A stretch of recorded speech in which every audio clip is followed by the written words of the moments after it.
What's up, y'all? It's Kenny Cakes. This is Talk It Out Tuesday. Head trainer, One Possession, head coach of One Prep Boys, men's and women's, head trainer, the big bro to the city. Y'all know what it is. Hope y'all enjoy the segment.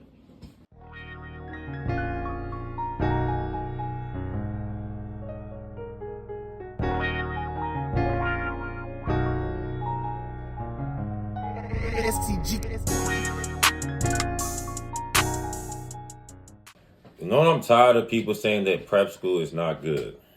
Why is prep school not good? Just because the kids didn't want to play in a high school division, it doesn't matter. Metro. That means you got to do better, Metro.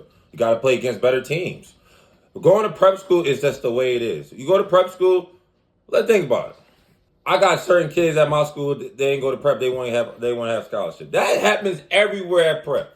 If you go to prolific prep and that person played at your high school, went to his regular high school where he's from, he went and got that scholarship. You get what I'm saying? Prep is fine. Yes, a lot of kids are leaving Metro, leaving their high school division in BC, okay, so high school you gotta do better then. You gotta schedule better. The reason why people go to prep is it's exposure and it's exposure. How about high school? How about you have a high school term where all the college coaches come? Right now, we have no college coaches in the gym. So when you go play at prep, you get more exposure. You might have 2 to 3 college coaches at the game. Then them college coaches are going to talk to the other college coaches about that player. That's why prep is good. You know what they got know about prep is? You go and play against better talent on your prep team. Some high school teams only have 3 to 4 good players, so you're not getting better. You know what also is common sense? The high school coach is most likely a volunteer coach. So that person probably a science teacher, probably a math teacher, don't know nothing about basketball. Can you imagine me going coach the hockey, St. Albert hockey? You're not going to get the best quality. So that's why you go to prep, to be around quality coaches, quality trainers, quality players. Because when you get to the next level, you're going to be around every player is going to be good. You're going to have an established coach, established trainer. So that's why prep is good. Yes, it's cool and all to go to the high school level and all that. But like, isn't it the kid's job to get better and want to play against better exposure? So that's why prep is getting bigger in Canada. So can we stop saying throwing shots, Metro, they can't do this, they should? No, how about you get better? Another thing too let's talk about these college coaches coming to these games. Coaches, can you start bringing assistant coaches to the games? Because at the end of the day, how are we going to Calgary, right? And we don't got 7 college coaches in the games. So prep schools, we can be better too. We need to have Edmonton Prep Invitational, Alberta Prep Invitational, right? All ACAC coaches in there, all U Sport coaches in there. Then at least the coaches can see them. Because right now, can you imagine? Every prep school is sending film to coaches.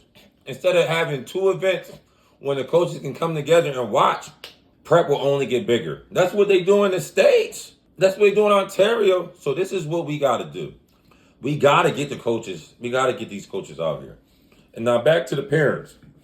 When you send a player to prep, yeah, they're going to get better play, get better competition, better at all that. But you just can't think your kid is supposed to get that, supposed to get that, supposed to get that. That kid got to earn it. You can't be running to your parents being like, coach ain't playing me. Coach not letting me do it. Coach ain't doing that. Coach ain't doing it. Yo, if I ever told my mom that, my mom would slap me and be like, be quiet. Go talk to the coach. Parents can't save you no more. The saving has to stop. Once they reach the 16-year-old, it got to stop. It always can't be the coach's fault. It was the coach's fault that they missed the layup. It was the coach's fault they didn't get back on defense. It was the coach's fault they not talking on defense. It's the coach's fault for body language. So the coach control all them things, parents. So like parents, y'all got to be like, hey, son, daughter, go talk to your coach. The only time the parents should be getting involved if the coach is disrespectful. You know what I'm saying? Got to stop. It's always the coaches. Like, I don't go to the parents and be like, hey, your son is late, your son is doing this, son is doing that in practice. We don't go running to your parents do what y'all doing. So kids, y'all got to stop running to your parents. And parents, before you pass, how about you calm down and think when you were an athlete, did you ever go to your parents? Because going to the parents ain't flying. You go to the next level or bigger programs and you got a nerve to text the coach, while my daughter, son not playing, you going to be the last text you sent and they're going to be dismissed. So at the end of the day, kids, you got to be stronger and go to your coach. Your coach is not going to disrespect you. Go to your trainer, go to your assistant, go to a player. How can you get better? You get what I'm saying? So I feel like we can do all these things because at the end of the day, we're all not going to get it right, but we all can be on the same level. Y'all know the model. Stay patient, keep grinding.